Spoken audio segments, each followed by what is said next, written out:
Todd needs very little introduction, but Todd is an author, a historian, a former Foreign Service officer, and truly the greatest repository I know about world events and world dynamics. And today we're going to go over to that very highly contested peninsula, the Korean Peninsula. And Todd, let me turn it over to you. And folks, just get your questions ready and we'll get to them in 25 minutes, half an hour or so. Todd, over to you. Okay, thanks very much. So today let's go ahead and think deeply about Korea, because I don't know if you read the article. You know, there's a lot of Korea experts, people who live and breathe this. And I promise I am not Sig Heckler, so I cannot project, you know, former director of Los Alamos, expert on nuclear affairs and negotiations with Korea in the way that he would. But what I can do is help with an understanding of Korea and why this is such a serious, complicated issue. What I'm going to do, I think, I guess I'll take as long as it takes to summarize some points that are in that article, but may not have jumped out. And that includes talking a bit about the Biden administration and what it is facing in terms of crafting a policy on Korea, but I'm going to try to put that in a strategic perspective. And that means talking about the geopolitics of Korea, not so much the ins and outs and the specifics of nuclear negotiations. And I'm also going to sort of peel that back and get into some underlying issues. And in order to do that, we're going to go a bit into the history of this whole issue, something that I would normally do first, sort of start with the history and then go into the issues. But here I think it might work if we flip that around and do it the opposite way. And then once we've really penetrated deeply into the Korea, which is intimately connected with modern American history in a way that maybe we're not so aware of, I'm going to end by drawing what I think is an even bigger conclusion, something that relates directly to a number of issues that we're dealing with today. So as before, I always find this funny, this series is called Great Decisions, but the writers, the articles, somehow or other don't focus on decision making, which I think would actually be a great way to write an article, the history of United States decision making on Korea, and then what does the future look like? But that's what we're going to try to get to. The issue before the United States, before the Biden administration, is quite clear. The answer is not clear. That is because the surrounding circumstances are extremely complex and cannot be reduced to a single decision. But I will get into that. Okay, so let me just, from that introduction, let me just build from there. First of all, from the perspective of the United States, the North Korea issue is about arms control. And it boils down to what to do about the nuclear problem, quote unquote, in North Korea. Now, to put that in the context of all the other issues that the Biden administration is facing on foreign policy, leaving out not to leave out the two big ones, the two global issues of the pandemic, and behind that, climate change. There are four sort of, I would call them traditional geopolitical issues, but they loom much larger. Of course, number one is competition with China. Number two is dealing with Russia as a disruptive great power. Then you have two issues dealing with challenges by regional powers, one of which is Iran, the other of which is North Korea. And both of those issues center on weapons of mass destruction and particularly nuclear weapons.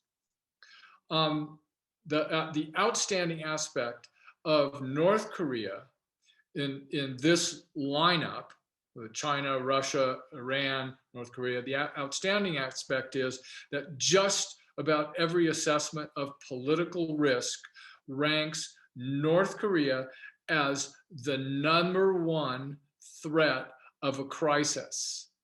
And we're talking a crisis erupting this year at any point. So that's just a place where this fits in the priorities. So as you probably know, among the many policies that are undergoing thorough review within the Biden administration, North Korea is at the top of the list. And in fact, preliminary action is now underway. And it's based on a few principles, which is number one, diplomacy first.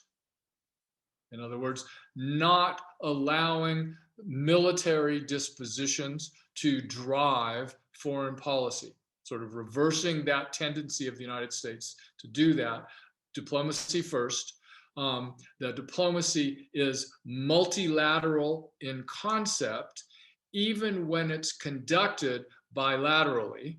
It's aimed at multilateral objectives. And it begins with the allies, with South Korea and Japan. And as you know, Secretary of State Tony Blinken, Secretary of Defense Austin were just out there for consultations. It's then followed, multilateral diplomacy, then followed by meetings with the allies, with adversaries. And that was the Alaska meeting with Tony Blinken and National Security Advisor Jake Sullivan in Alaska.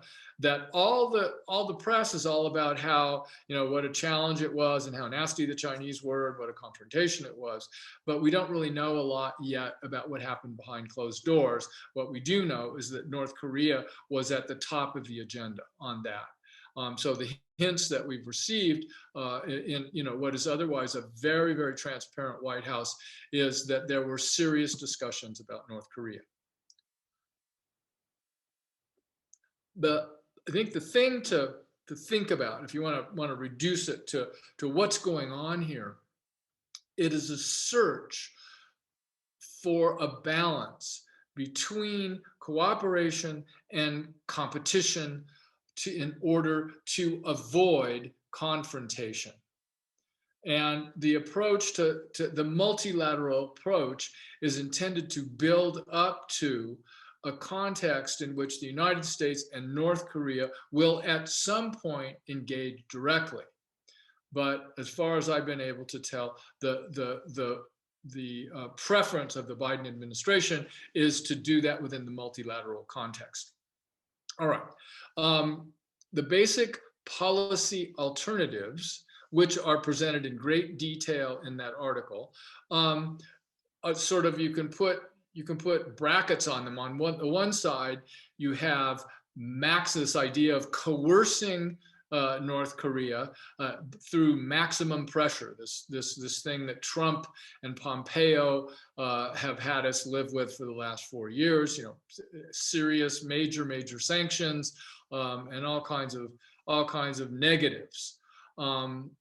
Or the other alternative at the other extreme is a sort of carrot and stick approach in which sanctions relief and aid, remember North Korea is desperately in need of aid, including humanitarian assistance,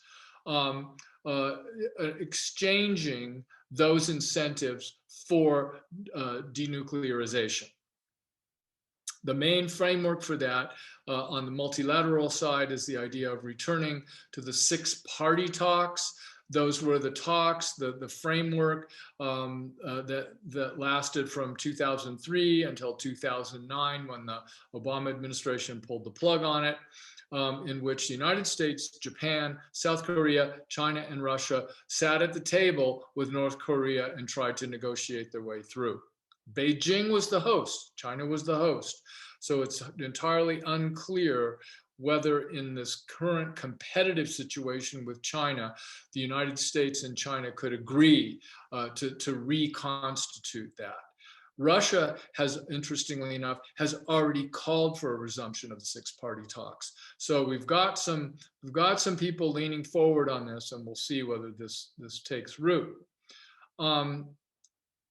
Of course, there are enormous complexities, and I'll try to just summarize them one by one. Number one, the United States did reach out to North Korea and did not receive a response.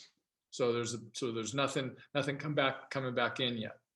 Number two, the two principal United States allies directly involved, Japan and Korea, are in a very tense period of relations in which the old enmities have resurfaced. And then you add to that the fact that China has, as the bordering country, has a direct interest in supporting North Korea, a long history of that. And those interests do not naturally line up with the United States and South Korea. Add to that the fact that China and Russia, while they are not allies, are aligned and increasingly cooperating to challenge and compete with the United States and sort of the world liberal order that it represents. So you have these very complex global, regional, and nation state dynamics that make the idea of getting everybody together multilaterally to negotiate with North Korea very, very difficult and complex.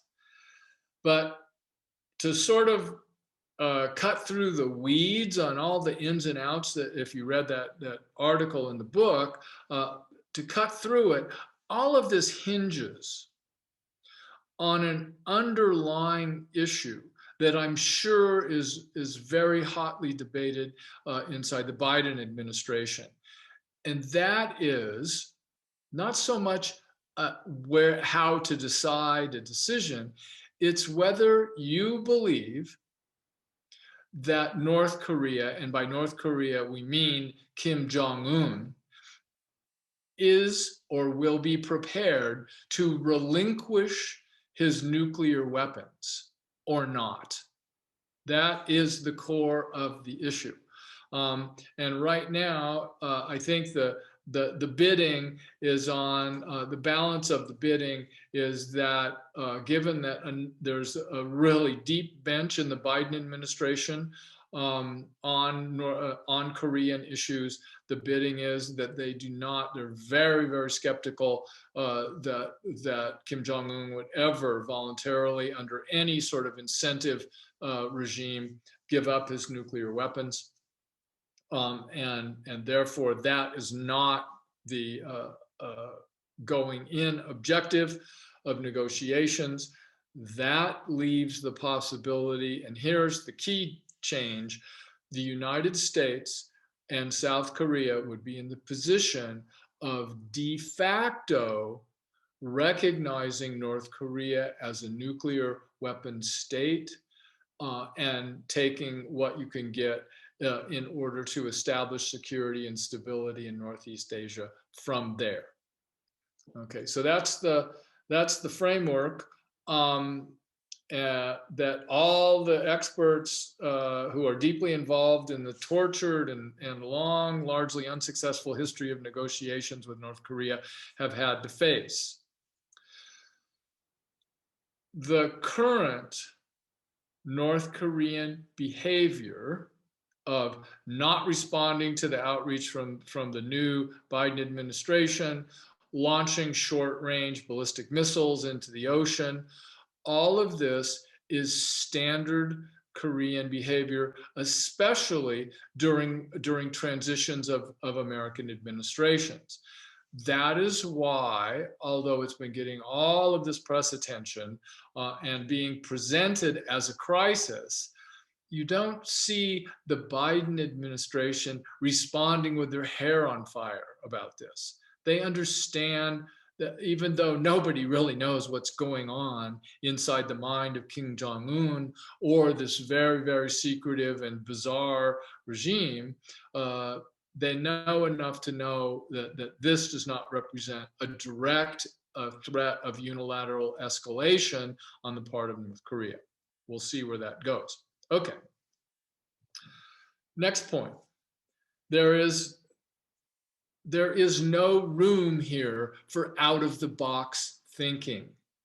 If there is one lesson from Trump's manic and confused initiative based on personal diplomacy with Kim Jong-un, the idea that that the United States, because it's the most powerful, somehow or other has freedom of action to start all over, is proved to be a foolish and very costly route to pursue. And make no mistake, this may not have become very clear, but by threatening to rain fire and fury and then initiating a love affair with Kim Jong-un, and then allowing it to break down, the United States gained nothing. In fact, it was a net negative that made the United States and the region less secure. Out of the Trump initiatives, what happened was Kim Jong-un gained legitimacy, international legitimacy that he'd never had before because an American president had never met with him before. Not only that, the fact that the president went to him and asked him for the meetings merely magnified that legitimacy. It also enhanced Kim Jong-un's prestige. By prestige, we mean his reputation for power, backed by the most important dimension of this, which is that throughout all of this, the last 4 years, he, Kim Jong-un, the North Korean regime, has merely continued to progress with its weapons programs. Not only its nuclear by building more nuclear weapons, its submarine ballistic launch missile program, its ground launch ballistic missile programs, and so forth. It's really come out ahead. So not only that, in addition, the Trump administration managed to alienate our allies by undertaking a unilateral initiative with North Korea. We sort of just stiff-armed them in the face. Then we created a rift between the United States and South Korea by abruptly canceling the joint exercises that had been carried out consistently for several decades, and then demanding a 500% increase in South Korean contributions to maintaining US troops, which was just a total stick in the eye for them. And then to add icing on the cake, as enmity and tension arose between South Korea and Japan, the United States failed to play its traditional role of honest broker, of conciliator, to keep that critical relation between South Korea and Japan on course. So, sort of, the Biden administration, what Tony Blinken and Secretary of Defense Austin were doing, as much as anything else, was repairing this damage. And President Biden, and I believe Vice President Harris, also in telephone calls with the Korean leadership and Japanese leadership.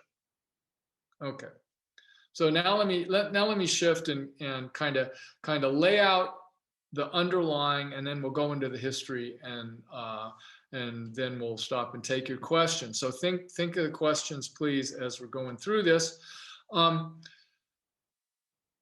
What is the real problem here? What is really going on? Well, everything that I've been saying up until now has been all about the US perspective. And that's what you tend to see. That's what you read in the newspapers. That's what the article basically was about, the US. But you can't get anywhere in grasping it unless you look at everybody else's perspective, number one, and then unless you understand something about the history of how we got here. So just to frame this up at the next level of understanding, basic terms. For the United States, North Korea represents a national security threat to be addressed through arms control negotiation and forward deployment of American military forces in association with allies for the purpose of maintaining stability and security, and most important, the status quo in Asia. That's from the American perspective. South Korea adds to that as its ally, maintaining its incredible performance as a democracy and as the world's 10th largest economy. It absolutely depends on that security status quo that is provided by the United States. Okay, flip that perspective and look at North Korea. From the North Korean perspective, Kim Jong-un is the third ruler of a dynasty that has ruled North Korea since its creation in 1950s. The enmity with the United States, its state of hostility toward the United States and South Korea, are the critical, primary, essential justification for the existence of the North Korean regime and the formation that it has taken, which is basically a militarized totalitarian police state. It is because what is at stake for North Korea is national survival, the existence of North Korea as a state. So not just the regime, but the existence of North Korea itself. All right. Let me just throw one more perspective in there, and that's China. From China's perspective, they are the rising power, as everybody knows if you've been paying attention, right? They're the ones who are moving up in the world. From their perspective, the United States is moving down. But more importantly, this security posture that I described, the status quo of maintaining United States forces and allies to sustain the status quo in Asia. From China's perspective, that status quo contains them. It restricts their power. As they want to expand, they're challenging that strategic position. From that perspective, North Korea is an important dimension of challenging the United States. It's also a buffer between it and South Korea and the United States alliance. In other words, if North Korea serves as a buffer, because if it didn't exist, then you'd have American troops right up on the Chinese border. And I'll get onto the history of that in a second. So China's greatest problem and fear is that the North Korean regime might collapse, thereby eliminating that buffer, but also probably sending hundreds of thousands, if not millions, of refugees across the border into China. And that more than offsets their sense of unease about North Korea's possession of nuclear weapons. All right. So that's the basic, those are the basic perspectives. Add on to that, or sort of take that the next step, there is a fundamental strategic problem with Korea.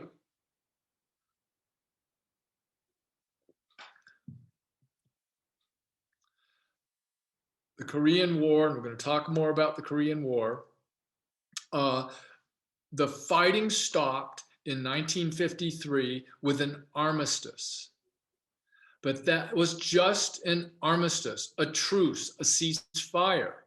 It did not end the war. There is still a state of war between North Korea and South Korea, and between North Korea and the United States.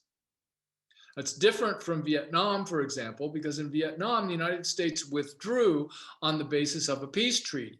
In other words, ended the war between the United States and North Vietnam. Okay, another feature of the strategic problem, South Korea's economy is 50 times larger than North Korea's. North Korea has a 2 million man army. That's the fourth largest army in the world. But if you assess South Korea's military power, it's more in the range of 6th, 7th, 8th largest military power in the world. And that's not including the strength of its alliance with the United States.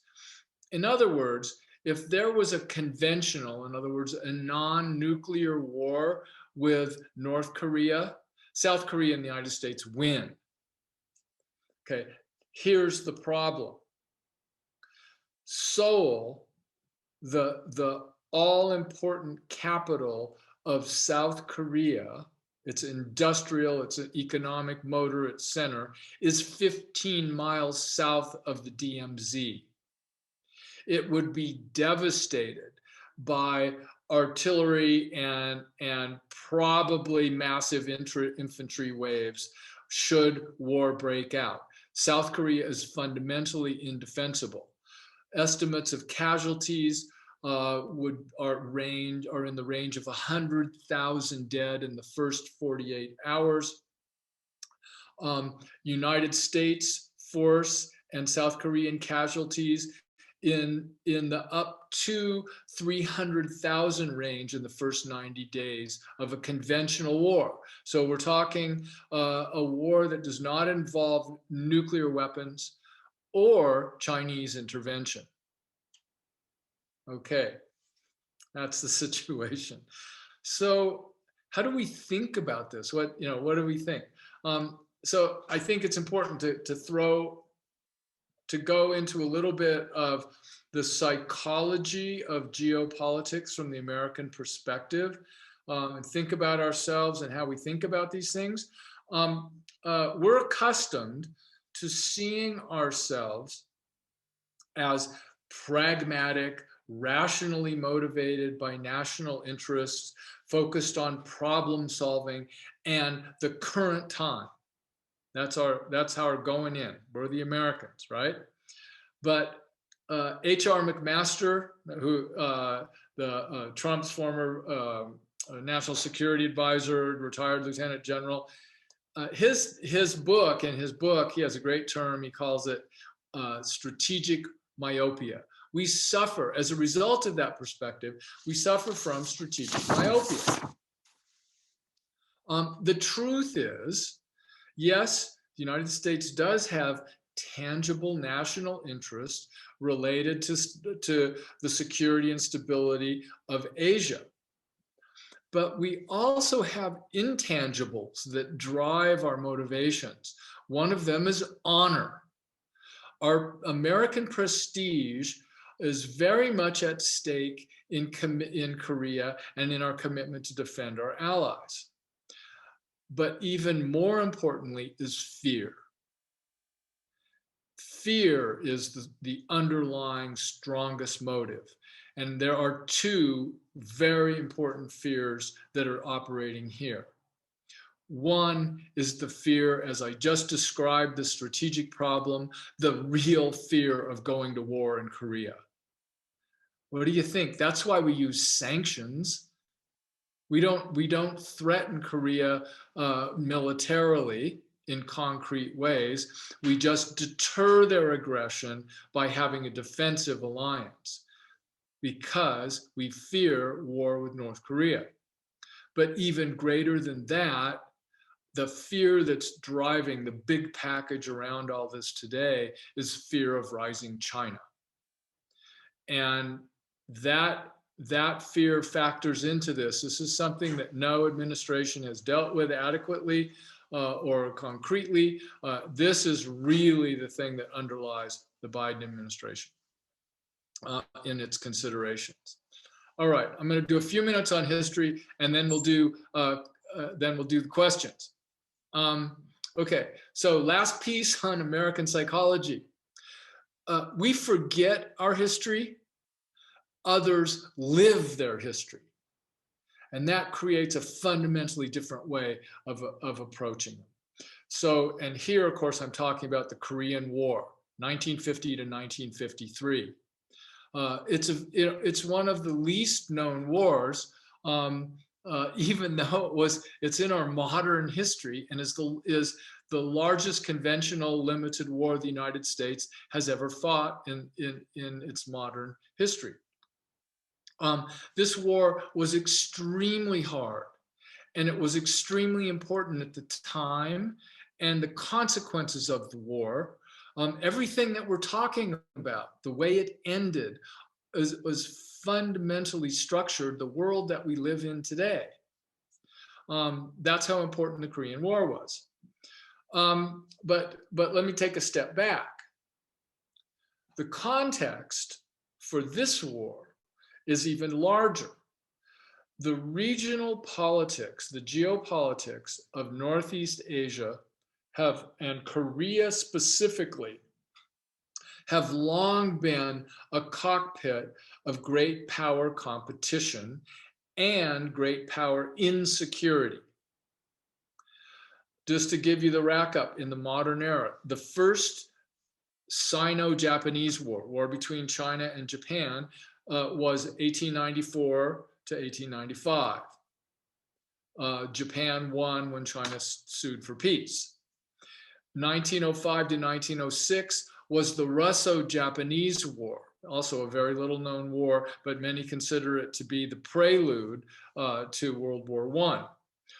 By the way, Teddy Roosevelt was the one who brokered the peace agreement between the Russians and the Japanese in New Hampshire in 1906. In 1910, Japan invaded and annexed Korea. Then it occupied it until 1945. So when I talk about enmity and tension between Korea and Japan, its most recent, not its only, but its most recent memory is very, very fresh and hard and tough in Korean minds.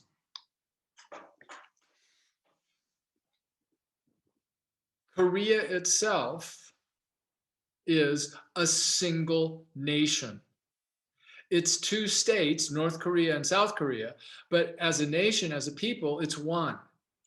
And that, of course, is a legacy of how World War II ended and how the Cold War evolved out of it. So the key indicator of this is the demilitarized zone. That's 38 degrees north, 38th parallel, whatever you want to call it, reflects the disposition of United States and Soviet armed forces at the end of World War II. So when Japan surrendered, the Soviets and the United States moved quickly to occupy Korea, and the Soviets got south to the 38th parallel, and the United States got north. And they basically it was four guys in a Jeep who drove and drew the map. I mean, of course, it was a little bit more official than that, but that's the way it worked. So what happened? Kim Il-sung, who was the acknowledged communist leader of Korea during World War II, was in Moscow. And he begged Joseph Stalin multiple times to let him invade, conquer the South and unite Korea as a communist state. Finally, in June 1950, he got the okay from Stalin. And remember, Kim Il-sung is Kim Jong-un's grandfather. So this is very much alive in the Korean mind. The Korean forces crossed the 38th parallel in a surprise and quickly pushed fairly, undermanned American forces with weak South Korean. They were basically a constabulary, pushed them down to the southeast corner of Korea. It was called the Pusan Perimeter. And the key factor, the key geopolitical factor there was that Stalin believed that the United States had not included Korea in its Asian security perimeter, which was true. In fact, the United States had never declared that Korea was supposed to be in its sphere of interest. So why did Truman intervene? If we hadn't declared it within our interest, why did he intervene? Why did we send troops? Well, that goes back to who lost China in the Chinese Civil War. Why did the United States abandon Chiang Kai-shek, who fled to Taiwan and allowed the Chinese communists to take over? The answer lies in that particular issue, but this was the early Cold War, the imposition of containment policy by the United States against the Soviet Union. So it was really about containing the Soviet Union in Asia after losing the much bigger prize, China.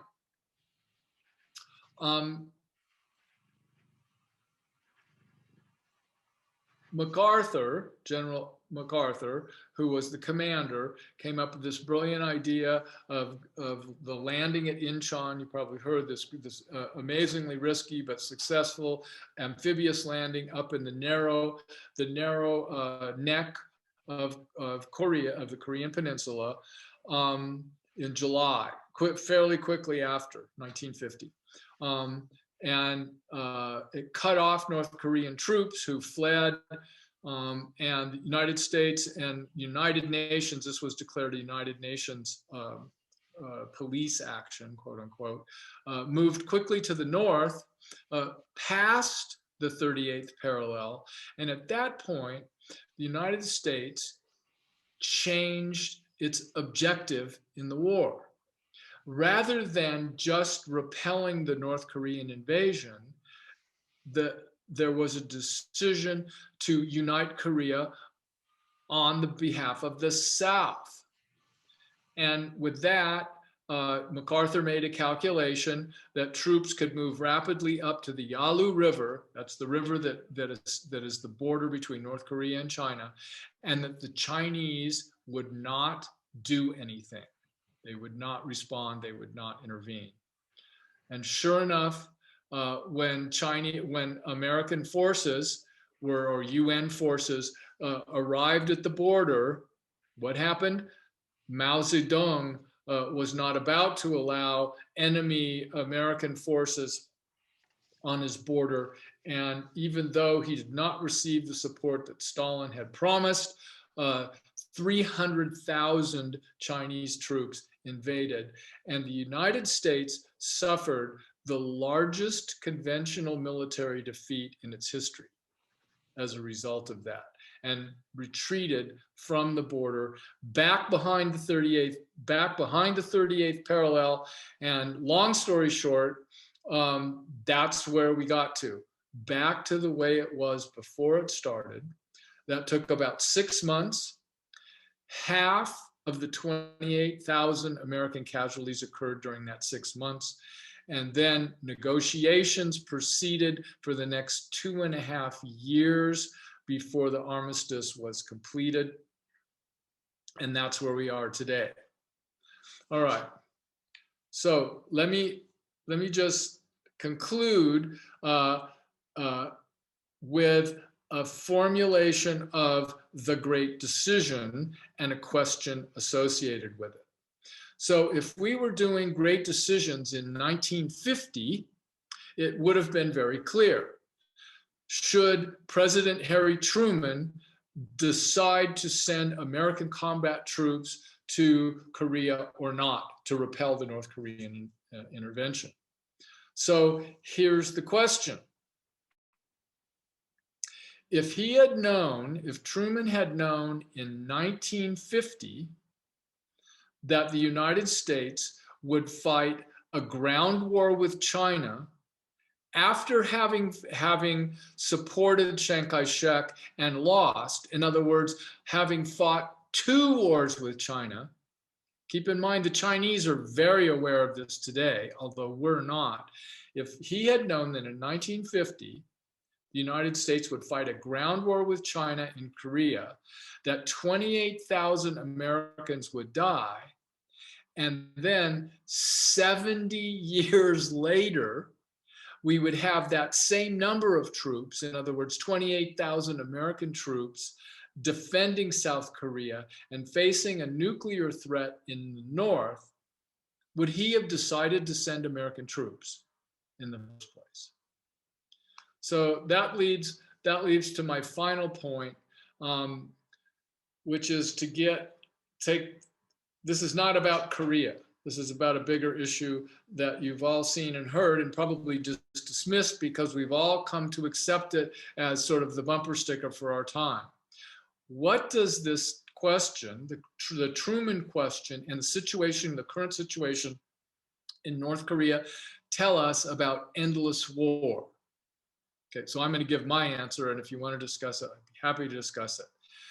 Endless war is the bumper sticker for the thing that has happened to us somehow or other by accidentally, and we have to get out of. Well, except for that's a strategic fallacy.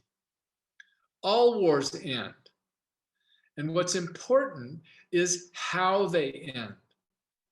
So from that perspective, the Korean War is an endless war. It's been going on for 70 years, even though the fighting has stopped. That's why we're in Korea today.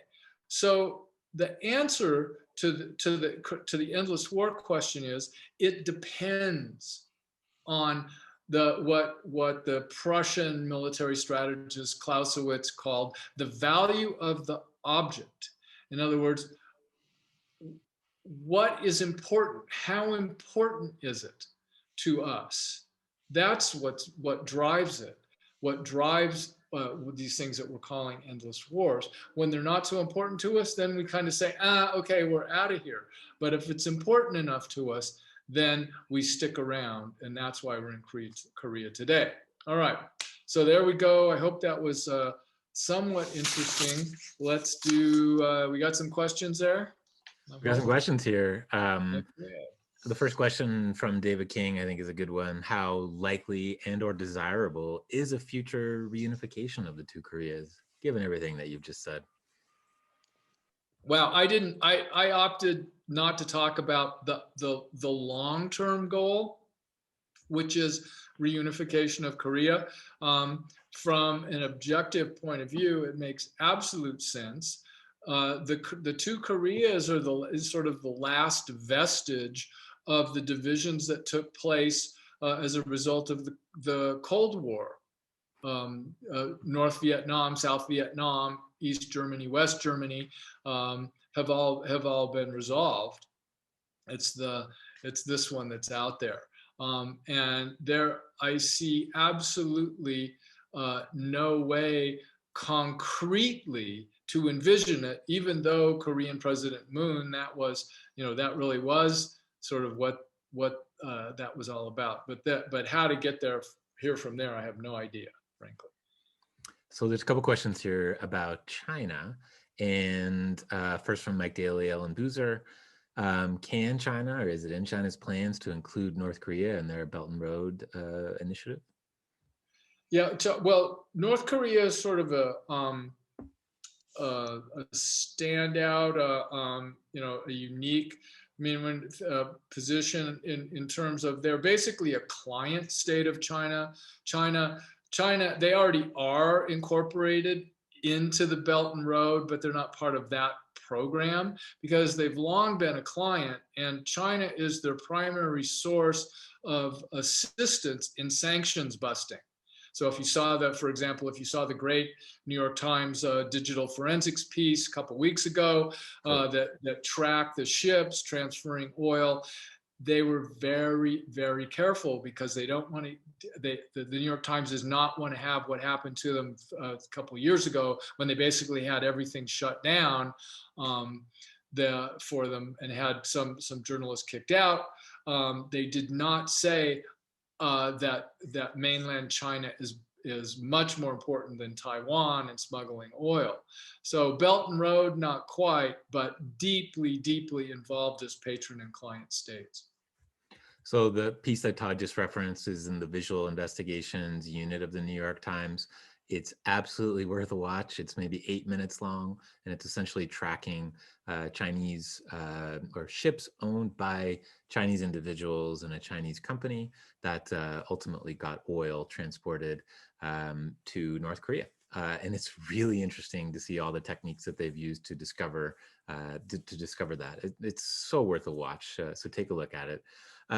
Let's stay with China for another moment. Question here, which you sort of just touched on, but I'll ask it more directly. This is from Teresa Ortiz. During the U.S. sanctions of North Korea, it's my understanding that China has stepped in to provide support, thereby placing China and the United States at direct odds. How will this play out? And does China intend to assimilate North Korea through diplomatic relations? So yeah, to answer that part, no, China does not intend to assimilate North Korea. There's no indication whatsoever. But North Korea has agency here, even though they're highly dependent on China. They probably would not take too kindly to that sort of Chinese coercion. In fact, they're better equipped to withstand it than a lot of other countries that are just getting the quote unquote financial benefits of love from China. So yes, China. So just to draw the bigger chain there from the stick with the oil issue, China is double sanctions busting. They are the number one source of exports of oil from Iran that bust sanctions. A significant, I don't know exactly, I couldn't put a number on it, significant portion of that oil is the oil that is then transferred to bust by China to bust the sanctions that are on North Korea. So from the Chinese perspective, they're not like committing crimes in the sense that they're butting up against the world liberal order. They are pursuing their own interests and establishing their own rules of the game. And that's what's at stake in the US-China relations, which is that the United States vision, of course, is that the balance of competition and confrontation will swing eventually to cooperation, and that the U.S. and China will find issues, even if they don't stop competing, will find issues where they can cooperate on. One of the most important of which would be Korea, but there is really at this point, given the degree to which, as I just described, the double sanctions busting and the new agreement that China just signed with Iran, that China is in any way disposed to follow that path. And this is some of the more serious dimensions of what the Biden administration has to contend with. Well, let me ask you, building on oil and busting sanctions by ensuring oil reaches North Korea. Given that the likelihood of Kim Jong-un surrendering his nuclear weapons, given that it's his only chip to essentially play to ensure regime survival, should the United States shift its focus away from nuclear weapons on the peninsula and instead talk about real ways of enforcing those sanctions? I mean, if that oil ship doesn't make it through that New York Times investigation to North Korea, if oil is truly, shut down or highly reduced from its present levels, that's going to place incredible pressure on the regime. So are there other ways US policy can go about putting pressure on the Kim Jong-un regime that might be a little bit outside of what's been happening so far? Well, I have not seen, anything like this. Is sort of gets into the, there are no outside of the box options here. There are no shortcuts. But sort of everything has been tried for the last couple of decades, and nothing has really worked along these lines. Just and okay, so I am speaking entirely speculatively here on on the geopolitical alignments that are taking place. China is also in a situation of making decisions of where it wants to go in its relations with the United States. Cooperation with multilateral cooperation, not bilateral, multilateral cooperation, both on nuclear arms control with Iran, restarting those talks. Now remember, Iran is not yet a nuclear country. North Korea is. And creating an arms control regime with North Korea will have, and given the new power alignments, any number of different possibilities that may not have tried before. But when it comes to Korea, I think that the direction those point in involve recognizing recognizing North Korea as a nuclear state, whether it's de facto or actually, formally part of an arms control negotiation. That the route to security and stability in Northeast Asia and reducing the threat of hostility with North Korea that will essentially involve China may have to go that route. But we're not there yet. That's entirely a speculation. Let's talk about Japan for a second. Given that North Korea's ballistic missile tests land in the Sea of Japan, and clearly North Korea has the capacity to hit Japan with a missile. What happens inside Japan with these tests? What happens in terms of Japan's foreign policy towards North Korea? I mean, is Japan essentially simply walking side by side with the United States in terms of its approach to North Korea, or does it have a very different way of thinking or way of responding to these threats that certainly could not be classed in the existential category? So both South Korea and Japan have their independent interests in remaining trading and investment partners with China. So, I mean, I didn't get into the whole economic dimension, but South Korea in particular, South Korea's number one trading partner is China. Japan's number one trading partner is now China. So they have that interest that in some ways cuts across the security architecture. But both countries, so here we have this problem of Japan and South Korea are both United States allies, but they are not allies with each other. Their relations, so you have a certain misalignment there.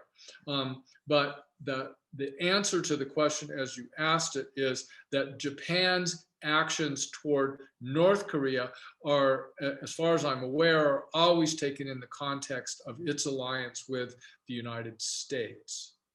And that the new wrinkle on all of this is the increasing tension and aggressiveness that we're seeing from China directly directed against Japan in its air identification zone and the Senkaku Islands. Now, and that has its parallels extending south down down to Taiwan.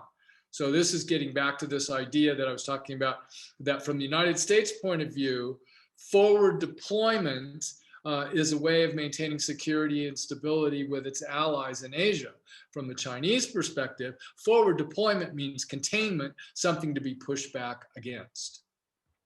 A couple more questions here about China. It's so interesting. Let's stay with the economic perspective. And Herb Thomas asks, can economic ties with South Korea be sufficiently attractive to China to modify China's position that it's vitally necessary to have a communist communist state on its northeastern land border? So yeah, hi Herb, nice question. China, I think there's no question that China has a strong interest in maintaining its economic relations with Korea, with South Korea, but that in and of itself in no way implies that it would get wobbly on its support for North Korea. At least nothing that has emerged quite yet. And nobody, and you have this, I mentioned the Chinese unease about the North Koreans having nuclear weapons. Nobody knows what would happen. What if North Korea were to end up feeling insecure, not only about hostile intentions of the United States and South Korea, but feel insecure in its relations with China? So we need to, that needs to play out as well. So another question here from David King. How is North Korea regarded in China? Is it like the embarrassing uncle at a Thanksgiving dinner, or is it indeed an important ally for the Chinese? Yeah, that's really interesting. I mean, I think the way that we think of allies is very different from the way that China thinks about its allies. Just put numbers on it, right? We have 28 NATO allies, 52 total NATO and non-NATO allies. China has North Korea and Pakistan.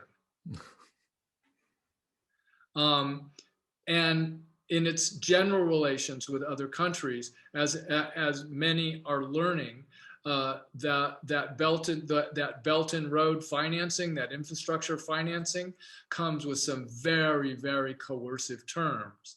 And when you think about it, along the same line, sort of ideologically, do any countries want to become like China? Do any countries want to copy that model? China's certainly not looking to export its model anywhere.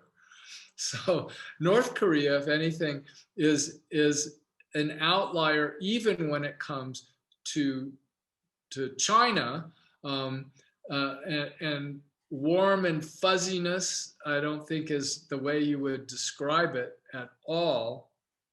The relations have gone from frosty to warm, and under Xi Jinping, there was a series of secret, the only time in years that Kim Jong-un had gone out of the country, he went in a sealed railroad car. He doesn't fly. Went in a sealed railroad car to Beijing and was Xi Jinping's guest for I think it was 4 or 5 days of secret talks, and then went immediately back to North Korea.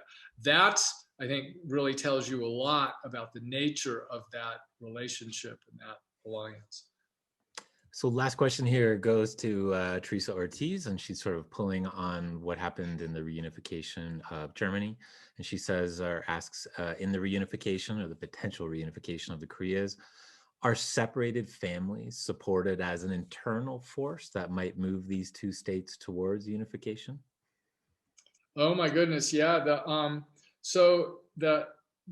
sort of speculation, that's what the sunshine, the South Korea sunshine policy has attempted to capitalize on those. And oh, by the way, I can't finish without mentioning not only my favorite Korean TV series, but maybe one of my favorites of all times. It's the Netflix Crash Landing on You.